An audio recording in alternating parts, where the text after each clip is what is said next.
এই দোকানে মনে হয় বাবার জন্য গিফটটা পাবো। ওই তো দেখি বাবার পছন্দের স্মার্ট ঘড়ি। আঙ্কেল, এই ঘড়িটার দাম কত? কিরে পিচ্ছি, তুই নিবি এই ঘড়ি? জি আঙ্কেল, আমি এই ঘড়িটা নিব। বলেন না দাম কত? ও, তুই নিবি এই ঘড়ি? তোর মনে হয় এই ঘড়ির দামের সম্পর্কে কোনো আইডিয়া নাই। শুন তাহলে, এই ঘড়ির দাম হচ্ছে 10,000 টাকা। কি আঙ্কেল, 10,000 টাকা? হ্যাঁ, এটার দাম 10,000 টাকা। দামের কথা শুনে তোর দম বের হয়ে গেল নাকি? না আঙ্কেল, দাম বাইর হয়নি, তবে ঘড়িটা অনেক সুন্দর।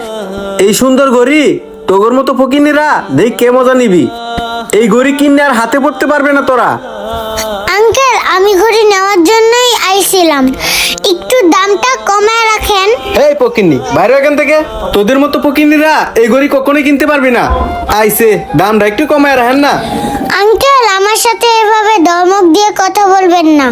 আমি আপনাকে একটা কথা বলবো, আপনি কি কথাটা রাখবেন? আঙ্কেল, আপনি এই ঘড়িটা বিক্রি করেন না।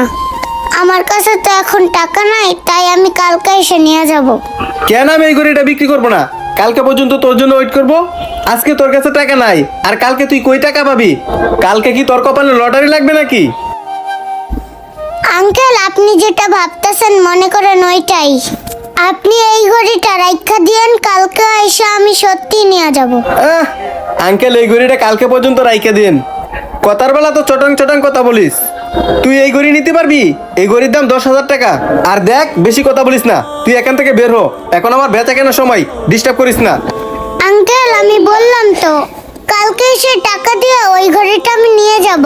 দয়া করে আঙ্কেল, এই ঘড়িটা কারো কাছে বিক্রি করবেন।